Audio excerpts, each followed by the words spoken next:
오늘 우리에게 주신 하나님의 말씀 히브리서 9장 16절에서 28절까지 말씀 한 절씩 교독하겠습니다.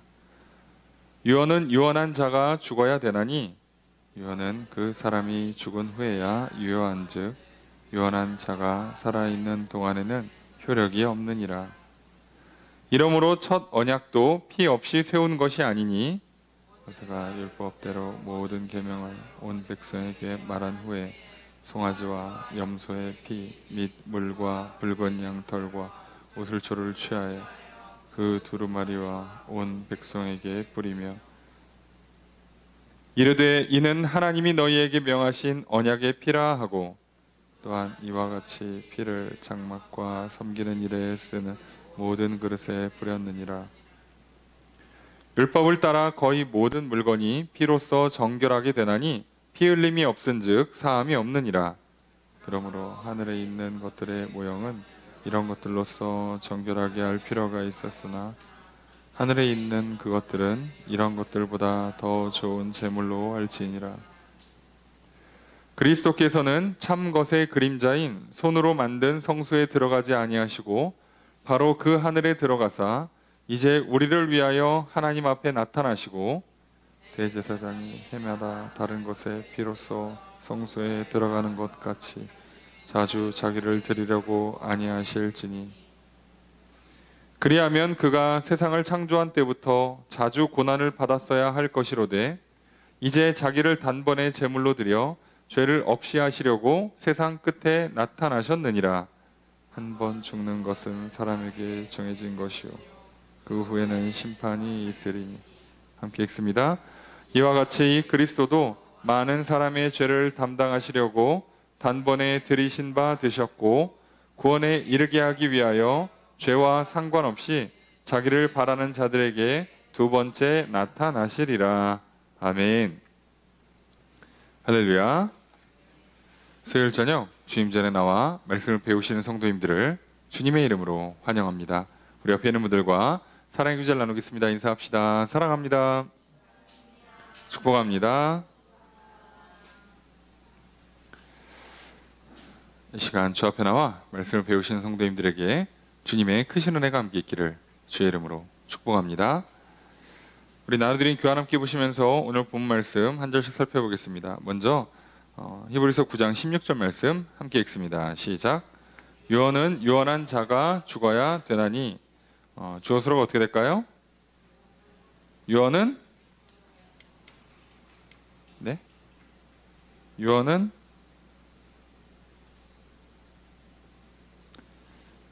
한글이 이게 그 문장 구성 요소들을 따지면 은근히 말이 안 되는 경우가 많아요. 그 얘기는 말을 이어서 붙여서 그렇습니다.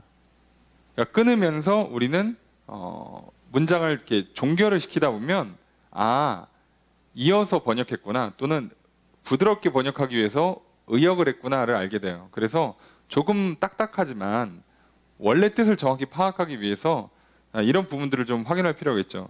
유언은 뭐하다?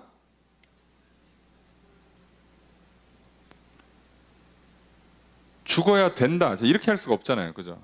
유언은 죽어야 된다. 이럴 수 없죠. 유언은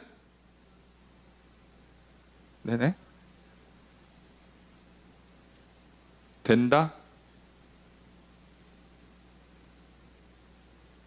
그래서 이거는 된다라고 보기보다는 정확히는 한다예요. 한다. 그러니까 직역을 하는 게 속이 편한데 이제 가끔 보면 유언은 여기서 이제 필요로 한다 또는 강제한다. 굳이 직역하면 그냥 원뜻은 가져온다예요. 가져온다. 요 단어에다가 필요하다는 단어를 붙이는 거예요. 필요하다 또는 강제하다라는 형용사를 붙여버려요. 그래서 필요를 가져온다. 그러니까 어떻게 된다? 필요하다 또는 해야만 된다. 이런 식으로 이제 번역이 되는 거죠. 자, 그러면 유언은 뭐를 필요로 한다고요? 유언한 사람의 죽음을, 유언은 유언한 사람의 죽음을 필요로 가져온다, 강제로 가져온다. 그래서 부드럽게 하면 유언은 유언한 사람의 죽음을 필요한다, 죽음이 반드시 있어야 한다, 이렇게 되는 거예요. 우리가 알고 있는 내용이죠. 유언은 유언한 사람의 죽음이 있어야만 효력이 생긴다는 얘기죠.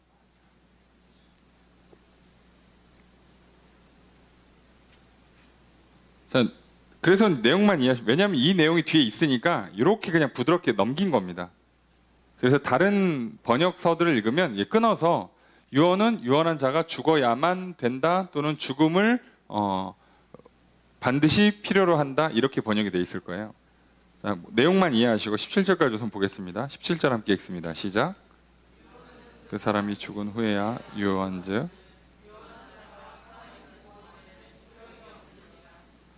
자, 그래서 계속 주어가 유언으로 잡히니까 유언은 뭐하다?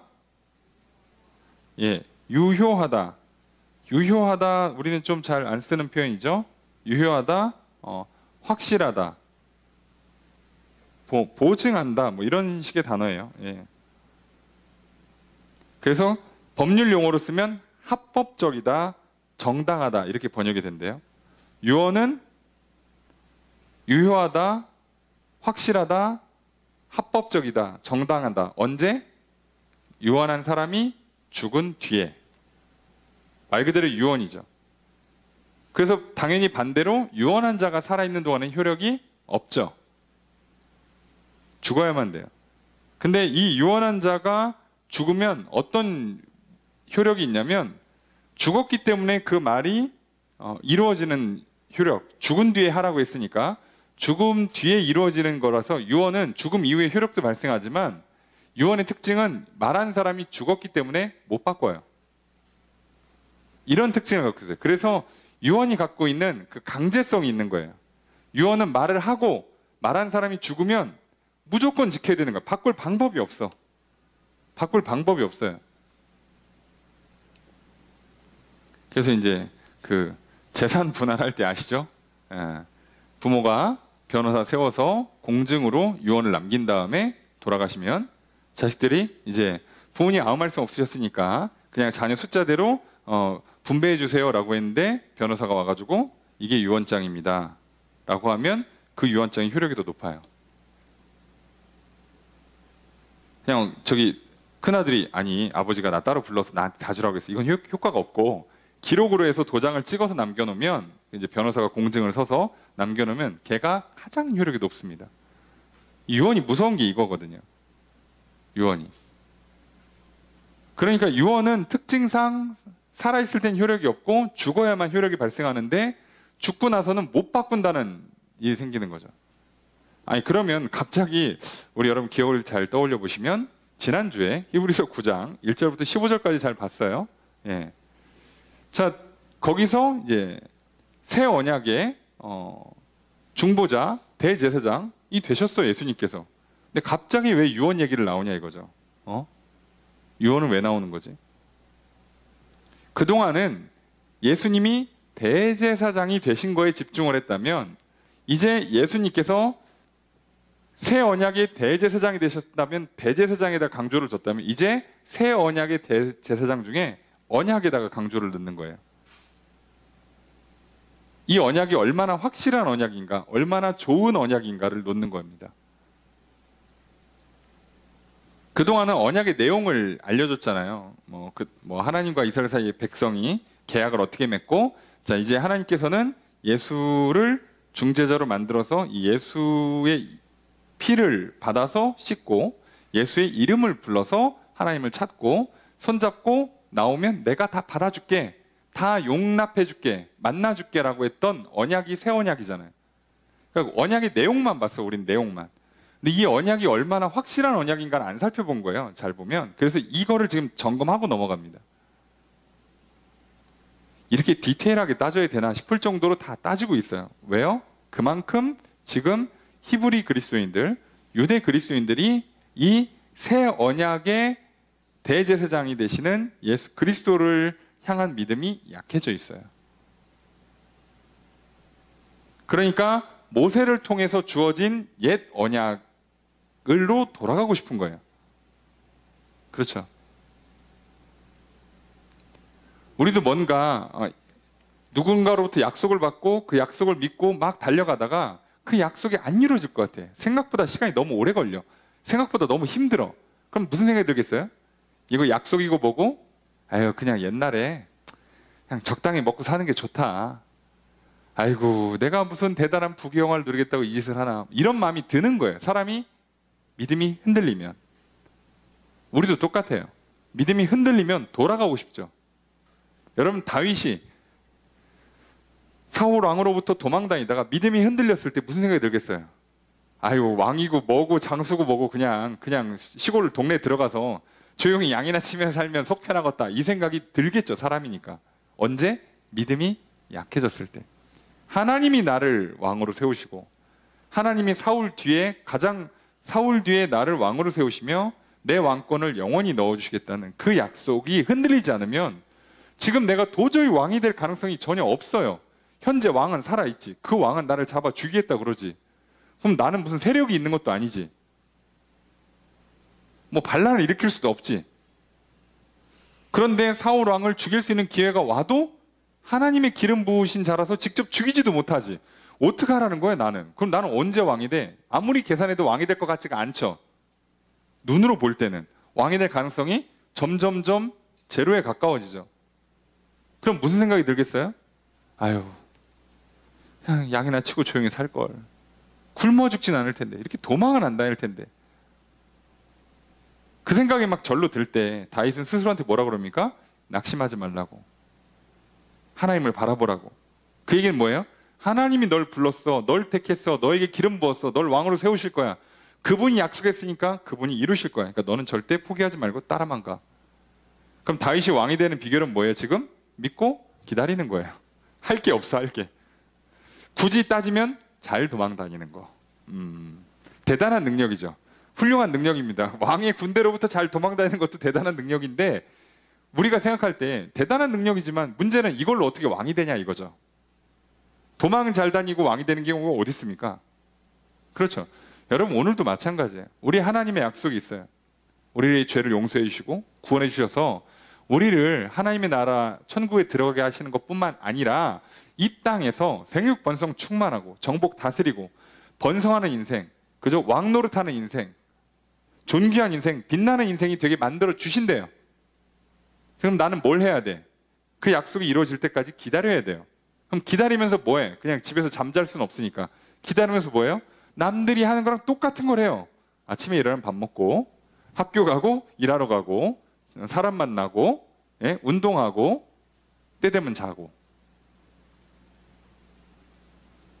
아니 근데 문제는 그렇게 해가지고 어떻게 왕과 같이 존귀한 빛나는 인생이 되냐고. 저들은 막 벌써부터 빨리 막 스펙을 쌓고 최단 코스를 뚫어가지고 뭐 벌써 10대에 뭐 유명한 아이돌이 되고, 누구는 뭐 벌써 명문대학에 갔네, 유학을 갔네, 뭐 벌써 누구로부터 뭐 재산 얼마를 물려받았네, 그러고 있는데 나는 아무것도 없어. 남들 하는 거 딱 똑같이 하고 있어요. 어느 세월에 소위 성공하고 어느 세월에 왕같이 존귀하고 빛나는 인생이 될까? 딱 봐도 안 될 것 같죠. 네, 안 될 것 같은 게 받아들여지기 시작하면 무슨 뜻이에요? 믿음이 약해졌다는 뜻이에요. 자, 그래서 우리는 지금 뭘 점검해야 되냐면 우리에게 약속하신 게 얼마나 확실하냐, 이걸 보고 싶은 거예요. 지금 히브리서의 저자도 이 사람들이 자꾸 흔들리니까 하나님이 주신 약속이 얼마나 확실하냐, 이거예요. 확실하다. 이거는 이 약속은 안 바뀐다 이거예요. 하나님이 약속했으면 무조건 지킨다는 거예요. 사람들이 흔들리죠. 아니 예수 이름만 부르면 되냐고, 상식적으로. 아니 뭐 짐승 한 마리라도 갖다 바쳐야지. 그냥 예수님 부르면 끝나는 게 어딨어. 너무 좋아서 문제인 거죠. 너무 쉬워서 문제지.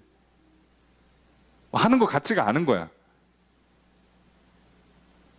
그때 오히려 히브리서 저자는 얘기하는 거예요. 아니 그러니까 이게 그런 약속이야. 놀랍게도. 근데 이 약속이 새 언약, 새롭게 주신 이 약속, 너와 하나님과 너희 사이에 맺은 약속이라서 언약이라고, 계약이라고 부르는 건데, 이 두 번째 계약, 새로운 계약이 얼마나 좋냐는 좋은 건 알았으니까, 전에는 뭐 과정도 복잡하고 어려운데 제사장 찾아가야 되고 제물 드려야 되고 그 중에 흠이 하나도 없어야 되고, 예? 뭐 다 문제가 있다면, 지금은 시간도 장소도 제약이 없고 예수님 이름만 부르면 되고 마음으로 믿고 받아들이기만 하면 돼요.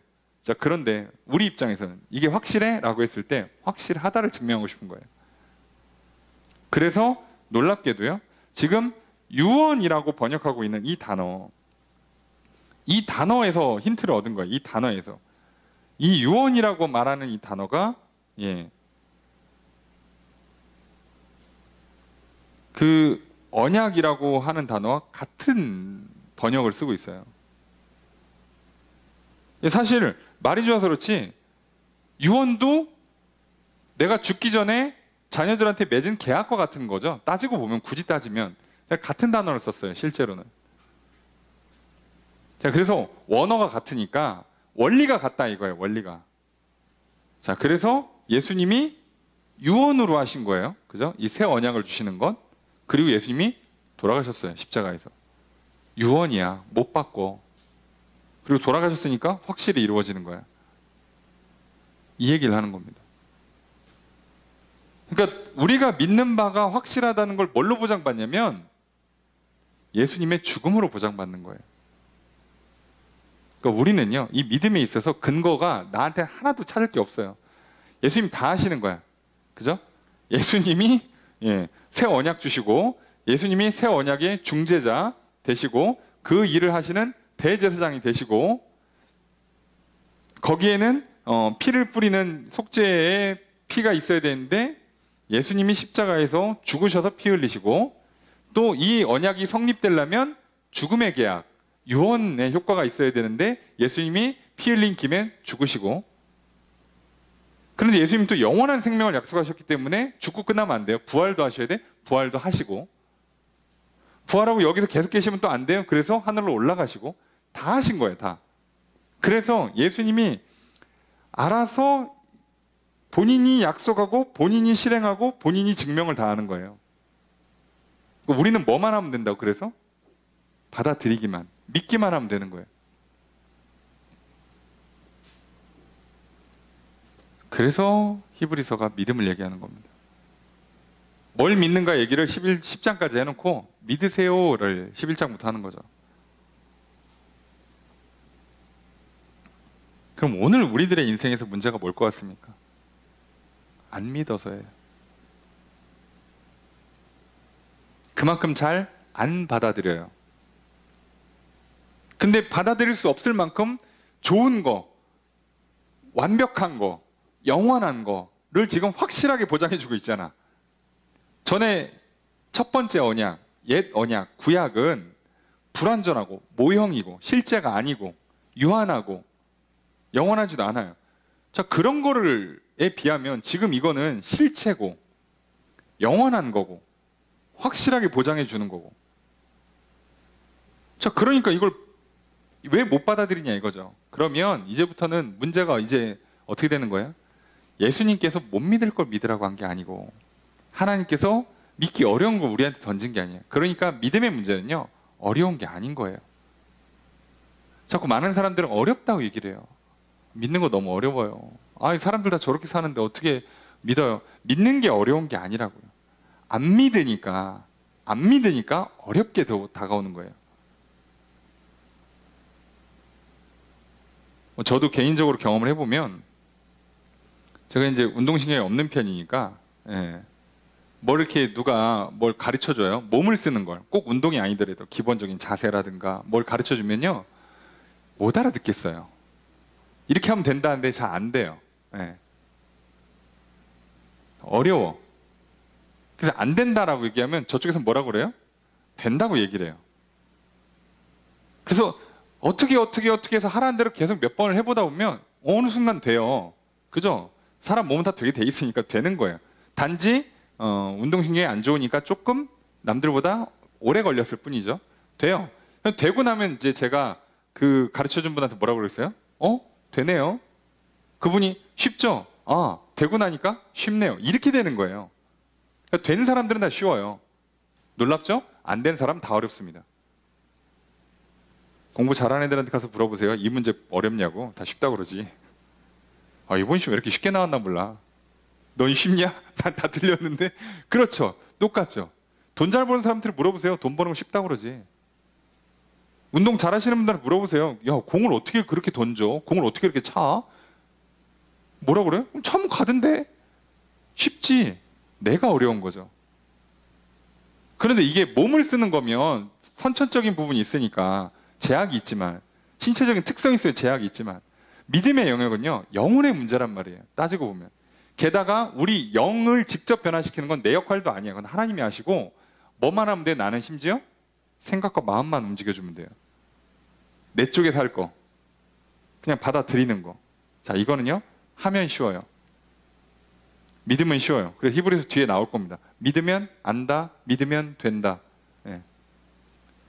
즉 뭐가 좀 되고 뭐 좀 알아야지 믿지 않겠습니까? 그럼 죽을 때까지 못해요. 예. 믿으면 알게 되고 믿으면 되는 거예요. 많은 사람들은요, 근데 그럼 왜 그렇게 안 믿냐?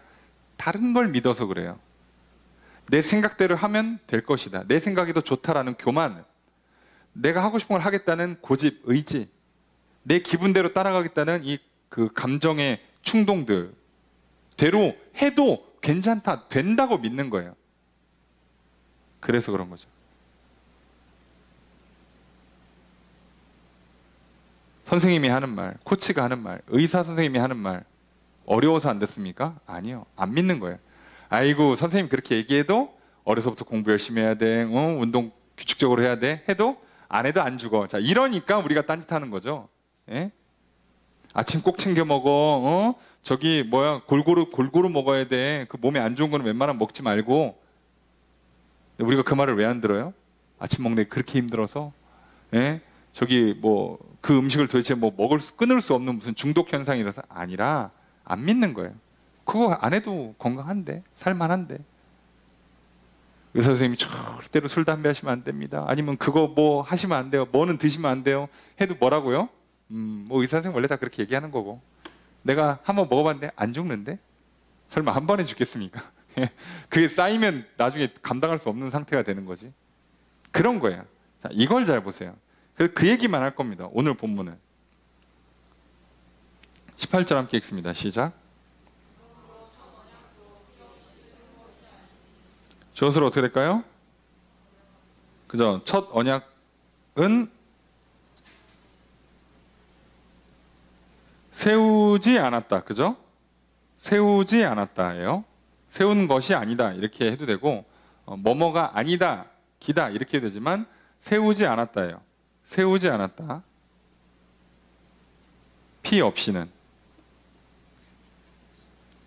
직역하면 이처럼 첫 번째 언약도 피 없이 길을 트지 않았다예요. 그러니까 계약을 맺었다는 뜻이거든요. 피 없이 한 게 아니라는 거예요. 자, 그러니까 언약은요, 피, 그리고 언약의 뒤에 있는 그 유언이라는 특성 때문에 죽음, 이 두 가지가 있으면 얘는 완벽한, 더 이상 손댈 수 없는 확실한 언약, 확실한 유언이 되는 거예요. 계약을 맺을 때 피로 계약을 맺고, 그리고 그 계약을 맺은 사람이 죽으면 유언의 속성 때문에 바꾸지도 못하고 무조건 이루어지는 거예요. 그러니까 피의 언약, 죽음으로 보증한 유언이 되면 이건 건드릴 수 없는 확실한 게 되는 거죠. 자, 그렇게 하셨어요, 예수님이. 피의 언약, 죽음으로 만든 유언으로 지금 우리의 구원을 보장해주고 계시단 말이에요. 19절 읽습니다. 시작.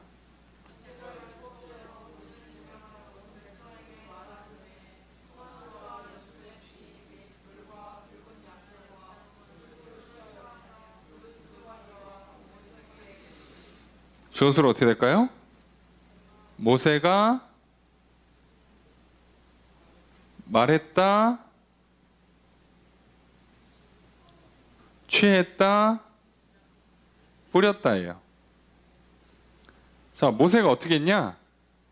율법을 따라 계명을 백성들한테 말했어요. 자, 이게 뭐예요? 율법을 따라 계명을 백성들한테 말해줬어. 자, 지금 모세는요, 계약자가 아닙니다. 모세는 중재자잖아요. 그러니까 지금 어떻게 한 거예요? 하나님과 이스라엘 백성 사이에 모세가 껴있는 거잖아, 중재자. 자, 하나님이 있고 사람이 있는데 요 사이에 모세가 있죠. 모세가 지금 하나님 쪽 말을 백성들한테 이렇게 던진 거예요. 그죠? 그리고 자, 이제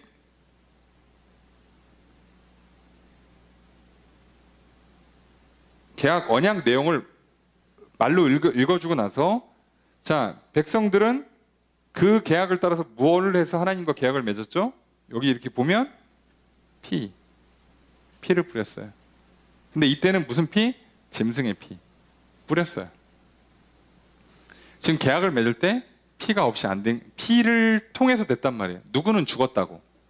이해되시죠? 원래 계약은요, 고대 중동의 계약 방식이 아시는 것처럼 짐승을 반으로 갈라요. 그리고 반 가른 짐승 양 옆에 서서 계약을 맺는 거예요. 서로. 무슨 얘기죠? 어기면 죽어요. 여러분, 그러니까 우리가 하나님 말씀을 계명을 따르지 않는다가 어떤 의미인지 아시겠죠? 예, 말을 안 들으면 죽는 거예요. 벌써 여러분 머릿속에 설마 죽겠어? 예, 그러니까 우리가 말을 안 듣는 거죠. 그 믿음 때문에. 설마 오늘 밤 나를 데려가서 지옥으로 보낼까? 아니겠지. 그러니까 말을 안 듣는 거라고요. 만약에 오늘 밤 오신다고 생각해봐요. 오늘 밤 와서 나를 데려간다고 확실히 믿으면 여러분 오늘 저녁 이제 집에 가시면 한참 기도하실걸요. 죄송합니다. 용서해 주시는 걸로 하시죠. 예. 그리고 이제 목욕 재개 하시고 딱 준비하시고 찬송가 틀어놓고 그리고 이렇게 침대에 눕지 않겠습니까? 그런 거 아니에요? 이렇게 하는 거라 계약 자체가. 근데 놀라운 건요, 하나님께서 아브라함과 계약을 맺을 때 이렇게 하셨죠. 소를 쫙 깔아놓고 한 다음에 거기를 어떻게 해요? 심지어 횃불을 지나가게 해서 태워버렸어요.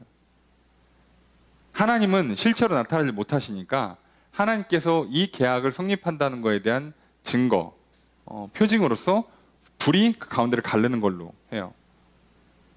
근데 그 언약이 뭐예요? 내가 너에게 후손들을 줄 거고 그 후손들이 애굽에 가서 정착해서 번성하게 될 거고 400년 뒤에 다시 와서 요 땅 차지하게 해줄게 라고 계약을 맺은 거예요. 자, 그 계약이 완료됐으니까 출애굽한 이스라엘 백성들이랑 모세라는 중재자를 통해서 또 시내산에서 재계약을 하는 거죠. 그게 시내산 언약이에요. 그 언약을 끝내고 예수님이 와서 새 언약, 신약을 주신 거죠. 이렇게 계약은 다 피를 통해서 맺고 있어요. 그 얘기는 어기면 죽어요.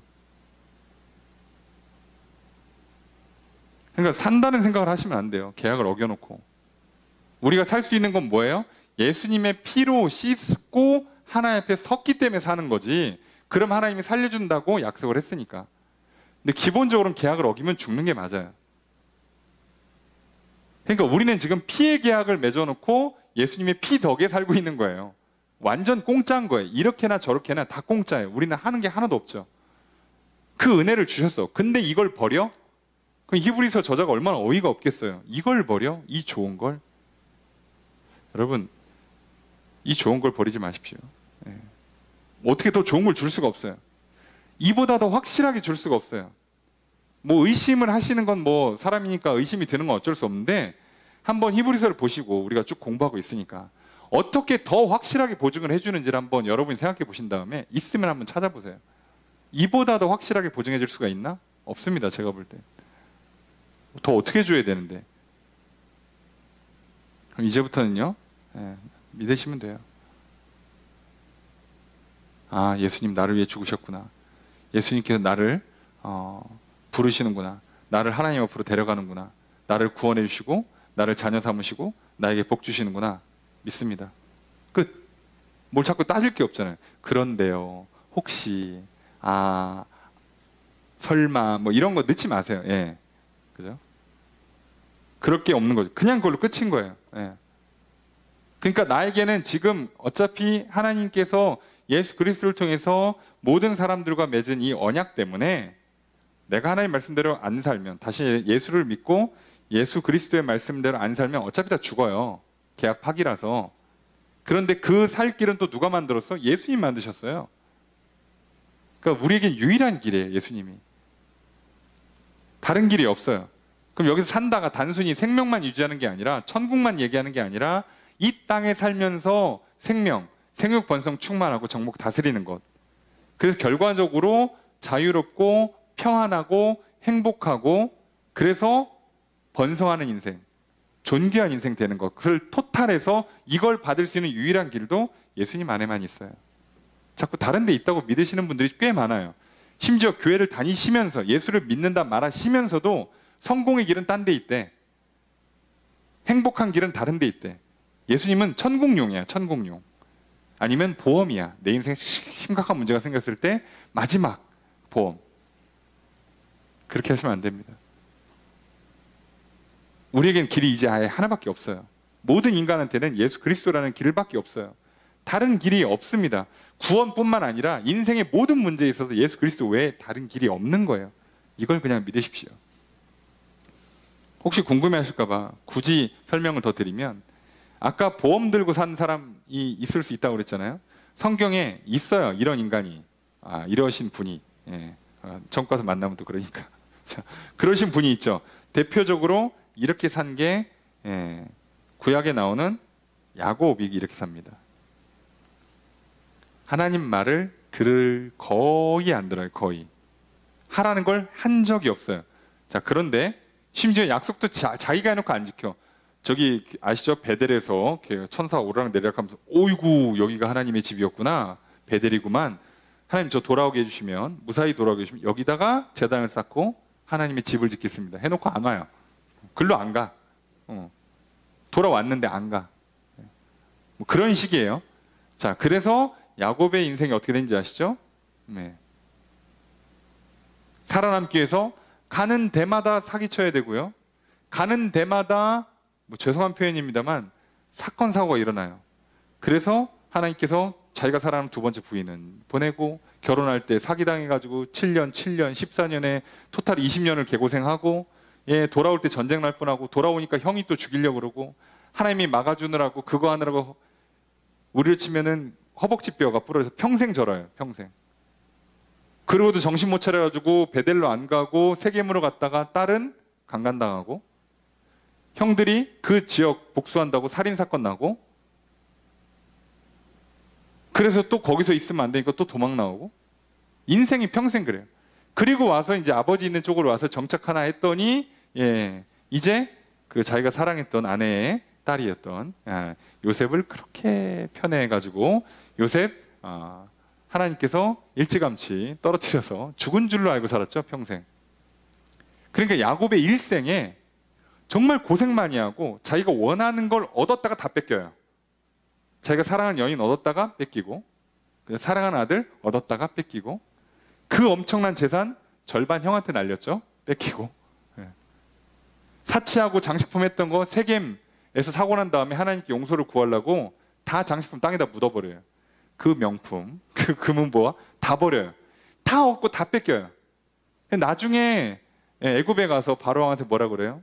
내 삶이 백삼 험악한 세월이었다고. 그런데 단지 정말 야곱이 정말 천만다행인 건 뭐예요?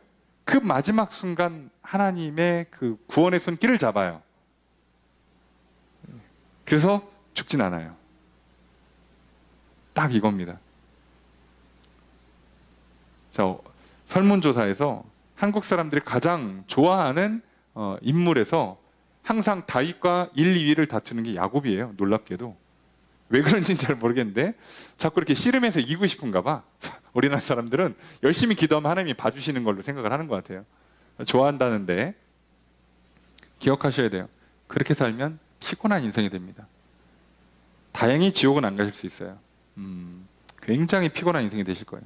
그것도 천만다행, 성공한 케이스예요. 그런데 왜 그렇게 하나님께서 야곱한테 은혜를 많이 베풀어 줬냐라고 생각해 보면, 따지고 보면 아브라함 덕이죠. 계약 때문이에요. 그렇게 치면 우리한테도 계약이 있기 때문에 그렇게까지 해주시긴 해줄 거예요. 그죠? 예. 이해되시죠? 근데 우리의 인생이 얼마나 험악해질지를 생각해 보세요. 그 옛날에 그런 고대의 생활에 그런 일들을 한 사람이 일생에 겪는 거 그게 흔한 일 아니거든요. 한 사람이 그런 걸 다 겪고, 그죠? 형 거 뺏어가지고 도망가, 형이 살인나고 막 도망가, 평생 아버지 어머니 보지도 못했죠. 어머니는 먼저 돌아가셨지. 예, 삼촌 집에 가서 삼촌이랑 갈등나 사기쳐. 예.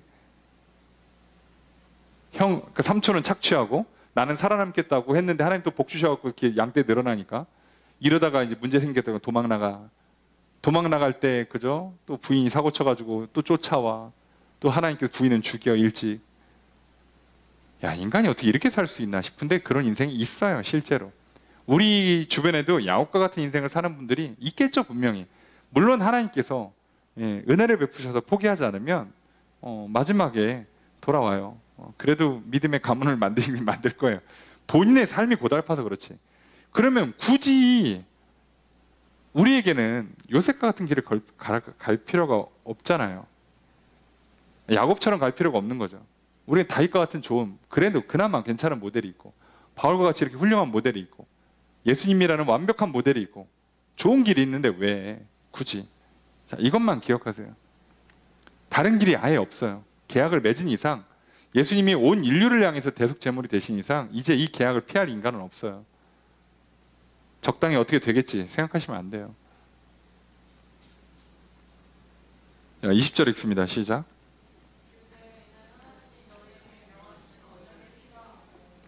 자, 주어서로 어떻게 될까요? 네? 모세가 말했다죠. 말했다. 뭐라고? 이것은 하나님이 너에게 명령하신 언약의 피다. 이게 언약의 피라고요. 이 개념이 중요한 거예요. 언약의 피. 언약은 피로 맺는 거예요. 언약의 피라고 하셔도 되고 피의 언약이라고 하셔도 돼요.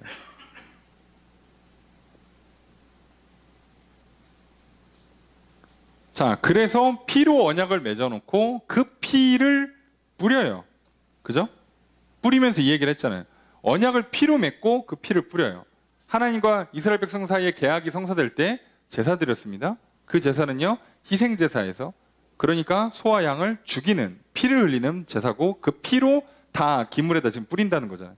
그리고 이게 언약의 피라고. 언약의 피가 뭐예요? 우리로 치면은 이게 계약을 맺는 행위라고요. 이게 계약을 맺는 행위라고. 우리 여기다 이렇게 스티커 붙여놓고 이거 계약서야, 이거 계약서야. 그렇게 하고 있는 거라고요. 21절 함께 읽습니다. 시작.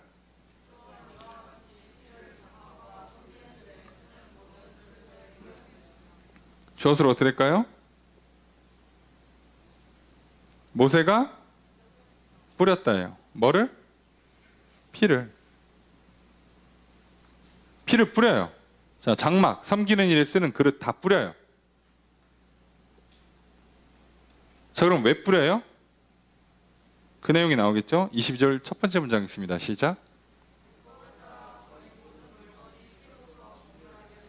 주어서로 어떻게 될까요? 거의 모든 물건이에요. 어떻게 된다? 정결하게 된다. 피로 정화돼요. 피로. 왜 거의 모든 물건이라 그랬냐면 정화를 안 시켜도 되는 물건들이 있어서 그래요. 예. 정화 자체가 필요 없는 물건들이 있어서, 그래서 다라고 하면 좀 또 문제가 되니까 거의. 피로 정결하게 되는 겁니다. 피로. 자, 그래서 결론이 어떻게 나오냐? 20절 두 번째 문장 있습니다. 시작. 자, 이게 약간 문구인데 주어서로 어떻게 될까요? 사함이 없다. 전제는 피 흘림이 없으면. 그러니까 피 흘림이 있어야만 사함이 있는 거죠. 그죠? 그러니까 이거는 이제는 분리가 안 되는 거예요.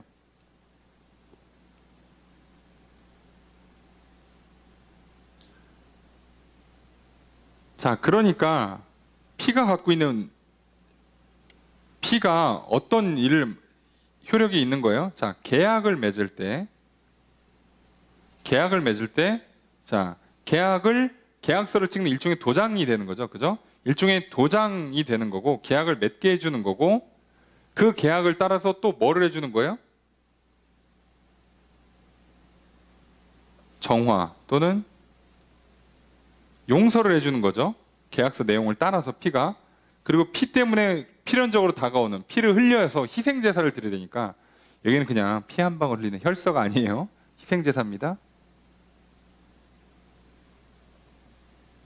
이것도 혈서로 오해하시면 안 되니까. 이거 아니고 죽는 거예요. 그러니까 이게 피로서 계약을 맺는 거고, 죽어서 그 피로 정화를 시켜주는 거고, 또 죽었기 때문에 어떤 효과가 있다고요? 유언의 효과가 있다고요.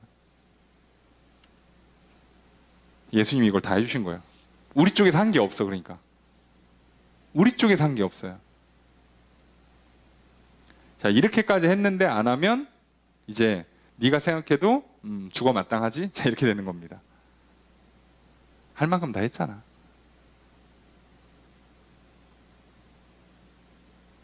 만약에 옆에 있는 사람이 권면을 해요. 야, 그거 해야 돼. 100번, 1000번을 했어. 그렇게 진짜 귀에 막 못이 박히도록 했는데도 안 들으면 이제 뭐라고 하는 거예요? 나는 할 만큼 했다. 이제 너는 몰라서 안 하는 거 아니야? 너는 지금 알고도 일부러 안 한 거다. 너 내 말 안 들은 거야. 어디가 딴소리 하지 마. 이렇게 얘기할 수 있는 거죠. 예수님께서 이렇게 다 하셨기 때문에 이제 와서는요, 예수님 쪽에서 책임 여하가 하나도 발생하지 않는 거예요. 이렇게까지 했는데 뭐 어떻게 더 해줘? 그냥 네가 안 믿은 거고 네가 죽어 마땅한 거야. 이렇게 되는 거예요. 근데 많은 사람들은요, 지금도요, 하나님께 자꾸 항의하시는 분들이 있어요. 어떻게 믿어? 뭘 보여주든가, 뭐 알려주든가, 도와주든가.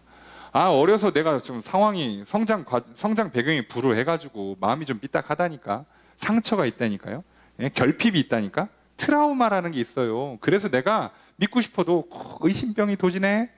못 믿겠어. 도와주세요. 자, 그럼 하나님께서 뭐라고요? 무슨 소리야? 내가 이렇게까지 했는데 핑계 대지 마. 난 할 거 다 했어. 네가 안 믿은 거다. 이게 끝이에요.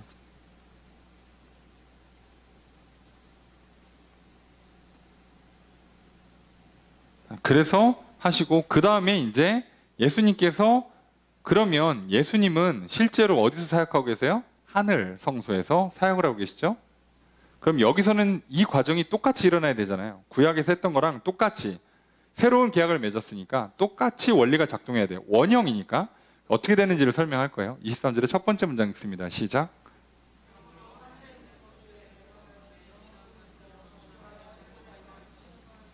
저것으로 어떻게 될까요?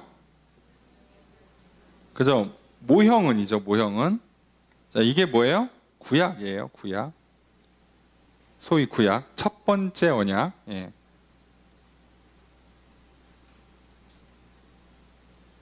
자, 하늘에 있는 것들의 모형은 뭐다? 예, 뭐뭐 할 필요가 있다. 어떤 필요가 있어요? 정결하게 할 필요가 있어요.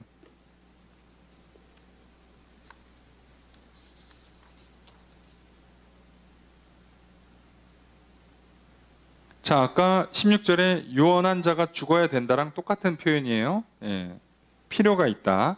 강제가 된다예요. 예. 자, 그런데 그러면 23절, 그러면 하늘도 똑같겠죠? 23절 두 번째 문장 있습니다. 시작.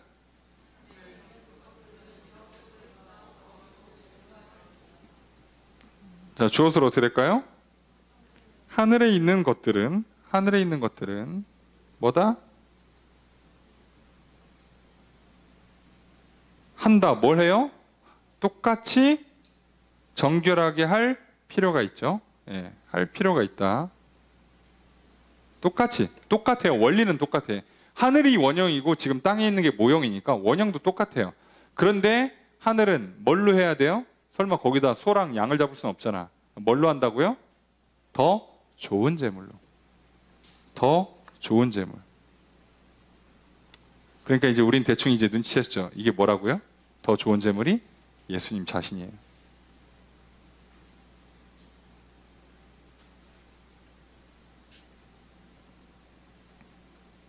자기가 제물이 되신 거예요. 자기가 제물이 되시고, 자기가 피 흘리고, 자기가 대제사장이 되시고, 다 하셨어, 다 혼자. 새 언약 주시고, 보증해 주시고, 유언해놓고, 다 했어, 혼자. 어떻게 할 수 없는 거예요, 더. 그러니까 무조건 하늘에 있는 게 다 더 좋아요. 예수님이 주신 게 다 좋은 거예요. 그리고 더 놀라운 건 더 좋은 게 없어요. 온전한 걸 줬으니까. 그러니까 여러분들 생각해 보세요. 이 믿음을 갖고 있으면요, 지금 하나님께서 나를 이 땅에 보내신 건 가장 좋은 때에 보내신 거예요.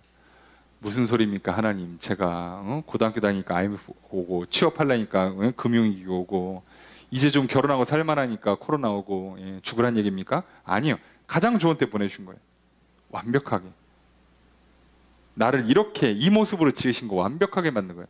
하나님, 제가 생긴 것도 조금 바꿔주셔야 되고, 키도 좀 바꿔야 되고, 제가 그 피부 스타일, 건강 상태랑 뭐 저 성격이랑 이런 거 좀 바꿔주셔야 될 것 같아요. 요즘 안 맞아, 이거. 안 될 것 같아요. 자, 그거 자체가 뭐라고요? 하나님은 이미 완벽하게 만들어서 이 땅에 보낸 거예요. 문제는 항상 어디 있다고요? 내가 안 받아들인다고, 안 믿는다고. 주님, 이 외모에, 이 성적에, 이런 환경에서 무슨 대단한 일이 일어나겠습니까? 무슨 상관이에요? 내가 너를 선택하고 너를 뭘로 만들겠다고? 왕으로. 다윗이 그러니까 지역의 조그만한 동네에 목 축업하는 집안에서 8번째 아들로 태어난 게 아무 문제가 없죠. 아무 문제가 없죠. 네. 어떻게 왕이 돼? 뭘 왕이 되긴, 하나님이 시키면 왕이 되는 거죠. 아무 문제가 없죠.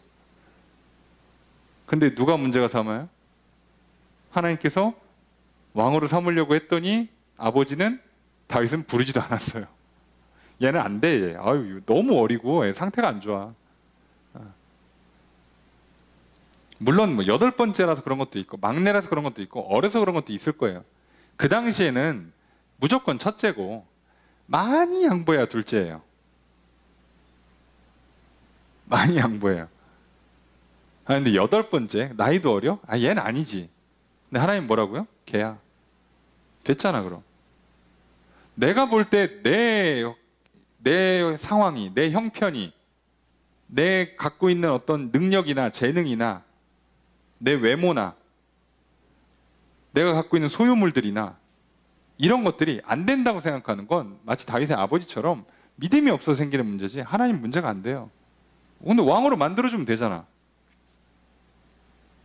그럼 되는 거 아닌가? 구원해서 천국 보내주면 되고, 죄에서 자유를 누리면 되고, 평안하고 행복하면 되고, 이 땅에서 번성하면 되잖아요. 뭐가 더 필요한데 뭐? 전 다 필요 없고 반에서 1등만 한 번만 하면 됩니까? 다 필요 없고 나 저기 뭐 연예인들 비슷하게 어떻게 그런 몸, 그런 외모로 저기 한 달만 살다 죽으면 지옥 가면 좋을 것 같아요?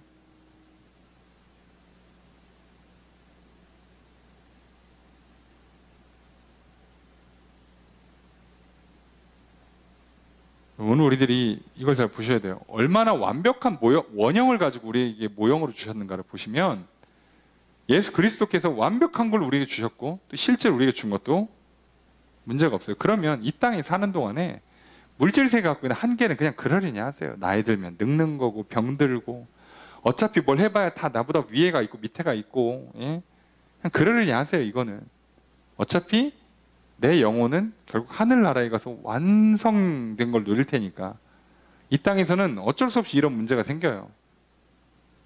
그럼 됐잖아. 그 예수님이 다 해주셨잖아. 이것만 기억하시면 된다니까요. 24절의 첫 번째 문장 있습니다. 시작.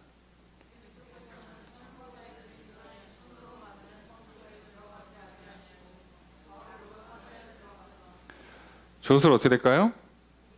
그리스도께서는 들어가신다. 어디에?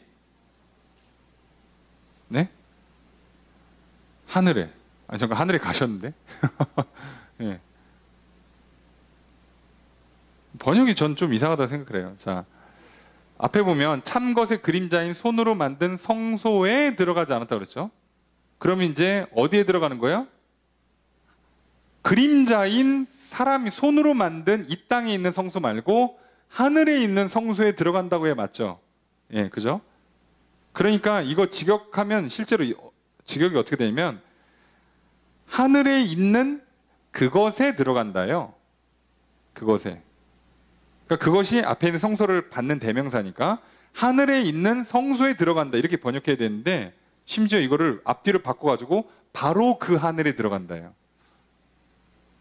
자, 이거는 번역을 잘못했다고도 볼 수 있고 또 다른 의미로는요.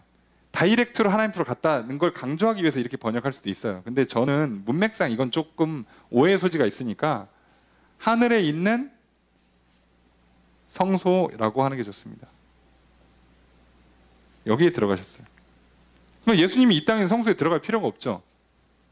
그래서 잘 보시면 예수님은 이 땅에 있는 동안에 지성소엔 단 한 번도 안 들어가세요. 그죠? 들어갈 필요가 없으니까. 거기서 하나님 만날 일이 없지. 왜? 이미 만나고 있으니까. 그리고 돌아가실 때 휘장을 찢어서 그냥 길을 열어놓는 거예요. 이렇게 하는 겁니다. 24절 두 번째 문장 있습니다. 시작. 주어수로 어떻게 될까요?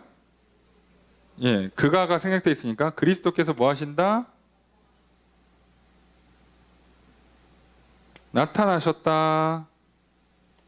누구 앞에? 하나님 앞에. 그리스도께서 하나님 앞에 나타나셨어요. 그러니까 하나님 입장에서 보면 그리스도가 하나님 앞에 오신 거야. 그죠? 이렇게 하나님 앞에 왔어요. 예수님이. 자, 왜 왔어요? 우리를 위해서. 굳이 예수님은요, 이걸 안 하셔도 돼요. 표현이 이상하겠지만 안 하셔도 돼요. 인간을 창조하지 않았다면 예수님은 하늘에 성소를 지어서 대제사장직을 할 필요가 없어요. 하나님이랑 예수님 사이에 무슨 대제사장직이 필요하겠어? 예? 뭐 굳이 찾아가서 똑똑 두드리고 계십니까? 할 필요가 없죠. 원래 하나니까. 근데 굳이 예수님 이 일을 왜 하신다고? 나 때문에. 우리 때문에 하는 거예요. 우리 때문에.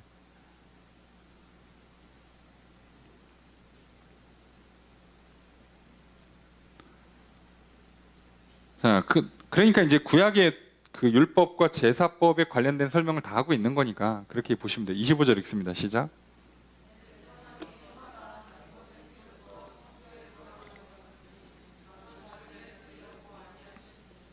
주어수로 어떻게 할까요?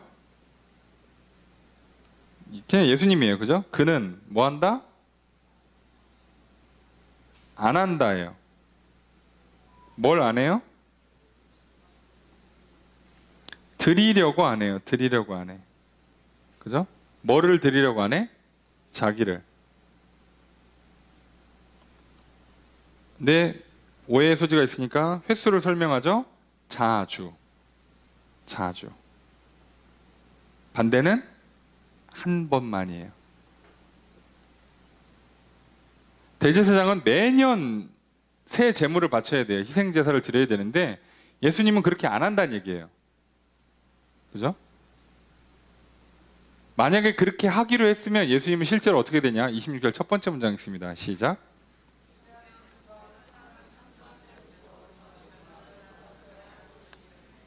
주어수로 어떻게 될까요? 그가 받아야 할 것이다. 그죠? 받아야 한다. 당해야 한다. 뭐를? 고난을. 근데 여기도 무슨 문제가 있어요? 자주. 만약에 이 원리대로 돌아갔다면 예수님도 사실상 거의 매년 1회 십자가에 달리셔야 되는 문제가 생기는 거죠. 그런데 그럴 필요가 없어요. 그죠? 원형은 어떤 형태냐? 26절의 두 번째 문장 읽습니다. 시작.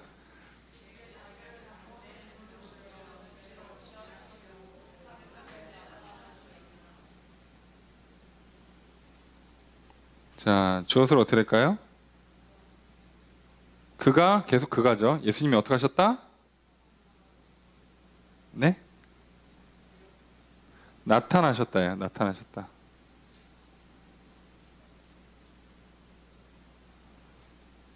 이 문장이 오해의 소지가 있습니다. 자, 지금 우리는 뭘 설명하고 있죠? 예수님이 이 세상의 대제사장은 하나님 만나려고 매년 희생제사를 치러야 돼요. 그럼 원형인 하늘에서 뭐가 일어나고 있냐는 거잖아. 근데 만약에 이거 그대로라고 하면 예수님도 매년, 최소 매년 한 번씩 십자가에 달리셔서 피를 흘리셔야 되는데 그렇게 안 해. 안 한다는 얘기를 해야겠죠. 예? 근데 갑자기 뭐래요? 뜬금없이 세상 끝에 나타나신대. 종말에. 번역이 잘못됐습니다. 이건 제가 100번 양보해도 한참 읽어도 이거는 제 실력이 아무리 미쳐내도 이건 잘못 번역이 맞다고 봐요.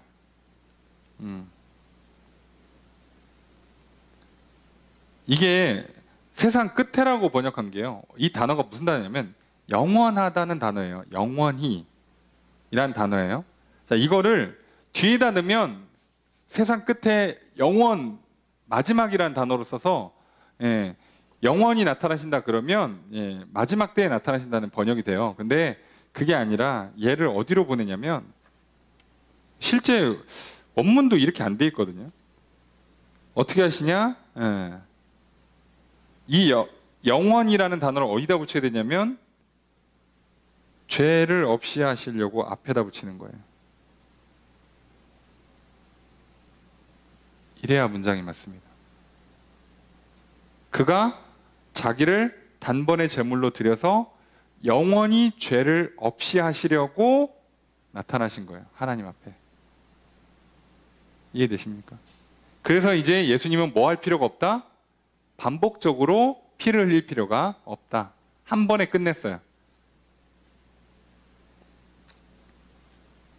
근데 이 한 번의 효력이 영원이야, 영원. 왜요? 이분 자체가 영원한 분이야. 영원한 분이 제물을 드려서 효력이 영원히 발생하는 거예요. 짐승은 오래 살아야 한 10년, 20년밖에 못 사니까. 근데 그에 비해서 예수님은 영원한 존재니까 영원한 존재의 피를 흘려서 영원한 제물을 삼으신 거예요. 그러니까 매년 할 필요가 없이 한 번으로 끝나는 거예요. 그렇다는 거죠, 지금. 번역이 이렇게 나와야지. 그리고 다시 나타나실 때는요, 구원이 아니에요. 잘 보시면 이때는 안 믿는 사람들은 심판이고 믿는 사람들만 천국 보내는 거예요. 다시 올 때는. 그러니까 여기서 다시 오시면 안 돼, 아직. 이해되시죠? 지금 다시 오시면 안 돼요. 요거 하다 말고 오시면 큰일 납니다. 그러니까 그런 뜻이 아니고 영원히 죄를 없이 하신 거예요. 그래서 한 번에 끝냈다 이거죠. 자, 그리고 나서 이 얘기를 하는 거예요. 27절 함께 읽습니다. 시작.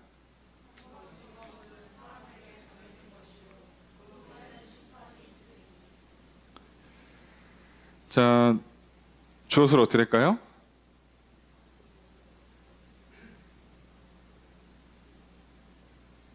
네?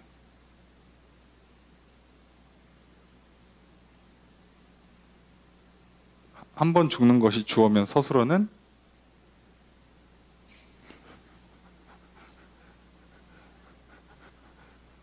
주어는 심판이죠. 심판이 있다. 그냥 있다예요. 심판이 있다. 그러니까 무조건 심판이 있다예요. 무조건. 이래서. 왜요? 사람이 한 번 죽는 것이기 때문에. 그러니까 사람은 무조건 한 번 죽어야 돼요. 그죠? 무조건 한 번 죽게 돼 있어요. 그러니까 심판이 무조건 떨어져요. 왜요? 계약을 맺었고 계약을 맺은 상태에서 사람은 한 번 무조건 죽어요. 그러니까 죽으면 계약의 이행 여부에 따라서 구원이냐 영벌이냐를 갈라야 되니까 무조건 심판이 오는 거예요. 당연한 얘기잖아요.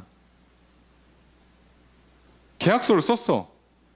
그죠? 계약 만료가 됐어요. 그렇죠? 그럼 주인이 와가지고 계약 만료가 되면 어떻게 하는 거예요? 계약서대로 지켰으면 만약에 너가 2년 동안 뭐 이 일을 잘해주면 내가 얼마를 줄게. 됐으면 주는 거고 안 주면 네가 물어내는 거지. 그렇죠? 근데 이거는 누구 입장에서? 사람 입장에서요. 사람은 죽으면 심판대로 가는 거예요. 그래서 계약서대로 이행했나 안 했나를 놓고. 자, 이게 반대로 그리스도께서도 오실 수가 있죠. 누가 먼저 올지 모르는 거예요, 지금. 야, 쌍방계약이기 때문에 어느 쪽이 먼저 갈지 몰라. 예. 그래서 이걸 다 쓰는 거예요. 히브리 저자는 보통 사람이 아니에요. 천재적인 글을 썼단 말이에요. 예. 성경에 이 정도 쓴 사람은 단 한 명밖에 없는데 하여간에 이름을 안 밝히니까 그렇다 치고 이해되시죠? 사람 쪽에서 먼저 죽으면 계약 이행 여부를 놓고 심판을 받아야 돼요. 자, 예수님 쪽에서는 먼저 오시면 어떻게 되냐? 28절 첫 번째 문장 있습니다. 시작.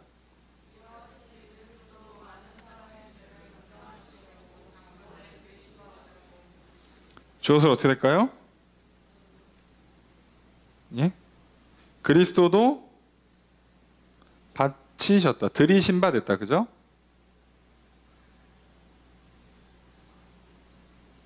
자, 여기서 핵심은 뭐예요? 많은 사람이에요. 이게 적용 범위가 어디라고? 모든 사람이에요. 정확히 번역하면 모든 사람. 그죠? 예. 그래서 모든 사람의 죄를 담당하려고 이 한 번에 이 제사를 끝내놨으니까 이제 어떻게 되냐? 28절의 두 번째 문장 있습니다. 시작.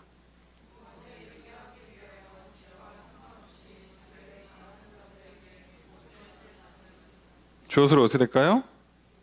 그리스도께서 나타나실 것이다. 자, 두 번째로. 자, 누구에게?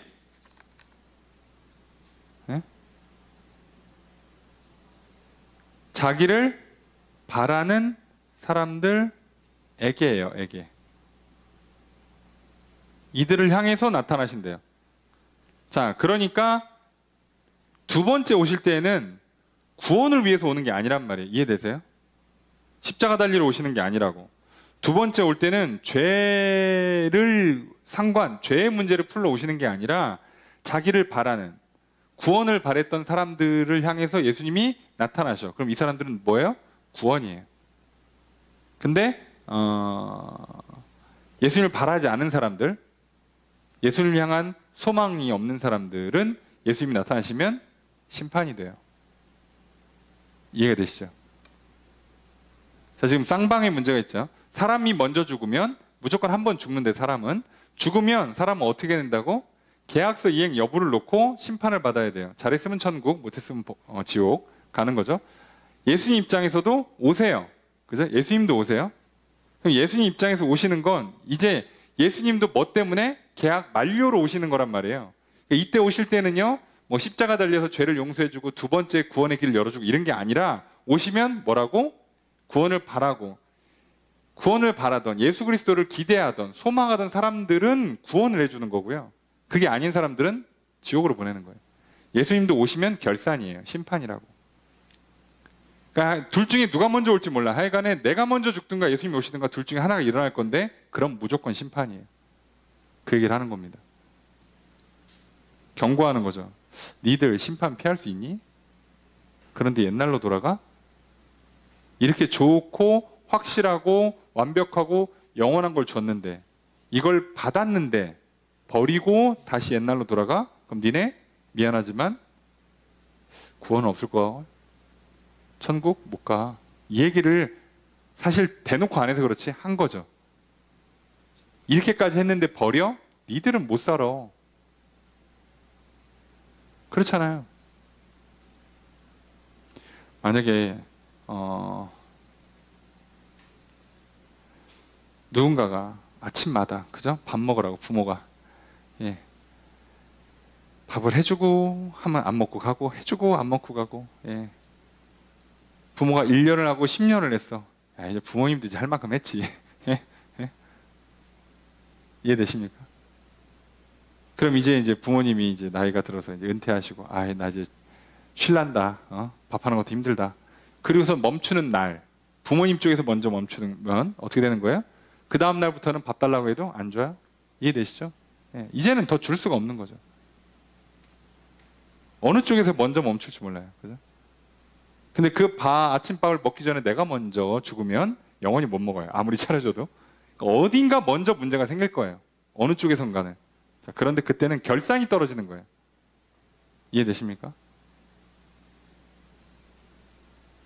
근데 만약에 사실은 아버지가 해외로 출장 갔어.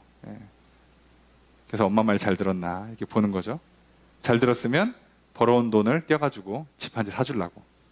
그런데 딱 왔는데 10년 동안 아침상을 안 받아 먹고 있어요. 너 엄마 말 잘 들었니? 이제 엄마가 얘기하겠죠. 쟤 아침도 안 먹어. 내가 그렇게 차리면 그냥 다 다 버려, 저것 때문에 내가 다. 예. 아, 네가 아침 잘 먹고 건강하고 말 잘 들었으면 내가 고생해서 번 돈 중에 일부를 떼어서 너한테 집이나 한 채 사줄랬더니 안 되겠다. 얘가 뭐라고 했어요? 내일부터 먹으려고 그랬어요. 소용없어요. 끝난 거예요. 그죠? 오면 끝난 겁니다. 이걸 기억하셔야 돼요. 늘 말씀드리면 우리의 희망 아직 살아있다. 아직 살아있다. 예, 아직 주님이 안 오셨다. 예, 엄청난 희망을 갖고 있어요. 게다가 예수님은 나를 부르셨고 우린 예수의 이름을 알고 있고 그 이름 한 번만 내 목소리로 낼 수만 있으면 기회가 충분히 주어져 있으니까. 그런데도 안 했어? 안 한 거죠 그럼. 근데 오늘 밤 오셨다? 끝난 거예요.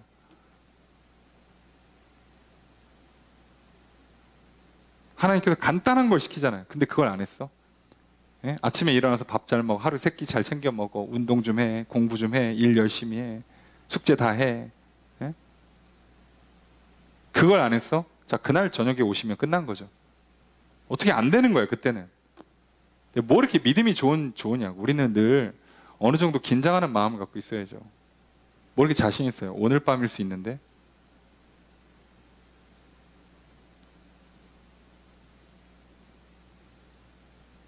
올해 8월 달까지 작년보다 태풍이 적어가지고 올해는 태풍이 너무 적다 했는데요. 지금 일기예보상으로는 내일 필리핀 앞바다에서 태풍이 하나 또 만들어질 것으로 예상이 돼요. 그래서 9월 한 달 동안만 지금 9개째 나오고 있습니다. 9개째. 놀랍게도 그래서 평년과 비슷한 개수의 태풍이 나왔어요. 자, 얘가 지금 높은 확률로 일본으로 갑니다. 요거 만들어지면. 예, 우리나라는 고기압이 덮고 있어서. 그런데 만약에 잘못 와서 직선으로 뚫으면 우리 또 태풍이 들어와요. 다행히 고기압 세력이 워낙에 세서 대부분은 일본 쪽으로 꺾을 거라고 예측은 하지만, 예. 지금 동남아 쪽에 태풍이 안 들어간 나라가 한 나라도 없어요. 예. 자, 그래서 우리만 그런 줄 알았더니 미국도 하나 지금 들어가고 있죠. 그런데 웃을 일이 아닌 게 이 세력이 예전에 그 미국의 그 카트리나인가 제일 셌던 거, 걔보다 지금 더 센 걸로 좀 파악이 되고 있어요. 지금 다들 피난 가고요. 뉴스 보니까 우리나라는 좋은 나라예요. 태풍이 오면 그쪽은 식수가 끊긴대요. 아예. 우리는 태풍 와서 물 끊기진 않잖아요. 거기는 왜 그런지 모르겠는데 식수가 끊긴대요. 그래서 태풍 온다는 소식을 듣고 사람들이 마트에 가서 물을 삽니다. 코스코 가시죠. 이렇게 지게차로 팔레트 딱 내려가지고 비닐을 직원이 뜯으면 이거 빠지는데 1분도 안 걸려요. 피난 가고 난리가 났어요. 쉬워 보이지 않는답니다. 이 문제가. 전 세계가. 아니 뭐 이래나 그런데. 아니 모른다고. 그래서 오늘이 내 삶의 마지막 날이 된다는 게 너무 절망적으로 받을 게 아니라 그럴 수 있어요. 인간은. 억울해할 필요가 없다고. 아침에 눈을 떴는데 살아있다? 여러분 다윗이 얘기하잖아요. 아침에 하나님의 주시는 그 기쁨의 영광으로 찬양을 부른다고 고백하는 이유가 내가 도망다니고 동굴에 숨어있는데 눈을 떴는데 살아있다? 안 잡혀서? 기적이에요. 기적. 이렇게 표현드려서 뭐하지만 우리가 이런 식으로 살아놓고 다음날 건강하게 눈을 뜬다? 그 은혜고 기적이지. 문제가 안 생기는 게 다행이죠. 대한민국이 지금 이 혼란스러운 전국에 이 정도 버텨주는 게 기적이죠. 뭘 더 바랍니까? 기억하셔야 돼요. 아니 이렇게까지 확실한 약속을 줬어요. 이렇게까지 확실하게 보증을 해줘. 죽음으로 유언의 속성까지 넣어갖고 얼마나 더 해주냐고. 이건 진짜 인간이 이 이상 해줄 수 있나? 예수님이 대제사장이 되시는 것도 이렇게 완벽하게, 새 언약을 주시는 것도 완벽하게, 이 땅에 와서 그걸 다 완벽하게 수행해서 심지어 태어나시고 사역하시고 죽으시고 부활하시고 승천하시는 것까지 다 했어요. 완벽하게. 어떻게 더 해줘? 그런데 오늘 우리가 뭘 핑계하는 거죠? 나는 포기할 수 없어? 내 생각을, 내 계획을, 내 욕심을, 내 욕망을, 내 감정의 충실함을 포기할 수가 없어요. 여러분, 내일 아침에 눈 뜨시면 우리 정말 감사하셔야 돼요. 얼마나 큰 은혜인지를 아셔야 합니다. 그리고 예수님이 이렇게까지 하셨으면 오늘 우리가 예수 그리스도라는 이름을 부를 수 있다는 것만으로도 감사하세요. 지금 조건이 없잖아. 그냥 부르면 된대잖아요. 받아들이고 그 이름 부르고 손잡고 하나님 앞으로 가라잖아. 그럼 용서해 준대. 변화시켜 주신대. 그래서 새 삶을 살으래요. 어떻게 이보다 더 우리의 문제를 해결해 주고 죄의 문제를 해결해 주고 인생의 문제를 해결해 주고 복을 줄 수 있냐고. 이거보다 더 좋은 길이 없어요. 근데 안 받아? 안 받고 내일로 미뤘는데 내일이 내 인생의 마지막 날이면 끝난 거예요. 죄송하지만. 그러니 항상 지금입니다. 성경에 있는 표현처럼 보라 지금이 구원의 날이요 은혜의 때라고. 지금입니다.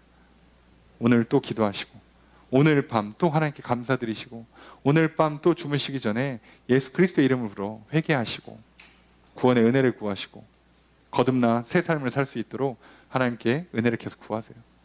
또 복을 빌으시고 약속하신 그 존귀한 인생, 복된 인생, 왕같은 삶을 살게 해달라고 담대히 구하십시오. 잘한 게 없어도 괜찮으니까. 그건 하나님의 약속이지 내 약속이 아니잖아요. 그러니 마음껏 기도하시고 그리고 평안한 잠을 누리시고 아침에 눈 뜨면 정말 하나님이 주는 기쁨과 감사를 누리시면서 또 새날을 만끽하며 살아가십시오. 후회 없는 하루를 사십시오. 이건 일하는 것도 아니고 노는 것도 아니고 공부하는 것도 아니고 쉬는 것도 아니고 그렇게 애매하게 살다가 후회하면서 인생 살지 마시고 정말 후회가 없을 만큼 정말 하나님 신뢰하시고 하나님 사랑하시고 자신을 사랑하시고 이웃을 사랑하고 주어진 일, 사명 감당하시고 주어져 있는 것들을 기쁨으로 만끽하시면서 하루하루를 살아가십시오.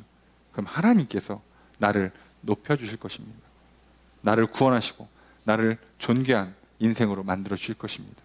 바로 그 길을 열어주신 예수 그리스도, 우리에게 가장 좋은 대제사장, 가장 좋은 언약을 주시고 가장 좋은 제물로 스스로 희생하신 바로 그 예수 그리스도를 늘 믿고 영접하십시오.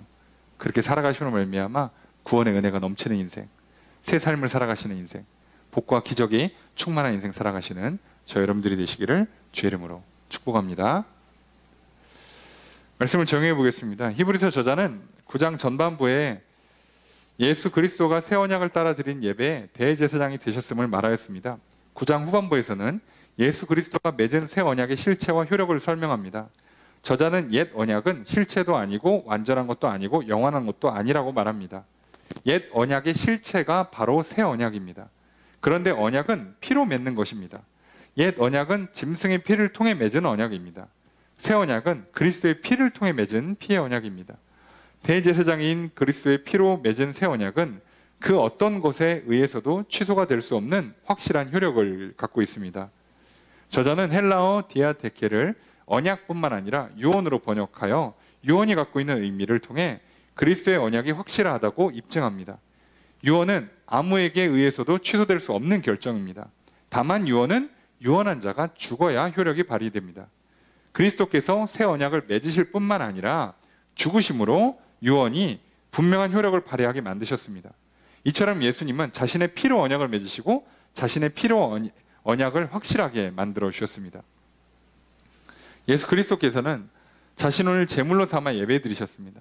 예수 그리스도께서 대제사장이 되셔서 예배를 드리시고 예수 그리스도께서 제물이 되셔서 피를 흘리셨습니다. 예수 그리스도께서 하늘 성소에서 하나님 앞에 나타나심으로 단번에 온전한 예배를 드리셨습니다.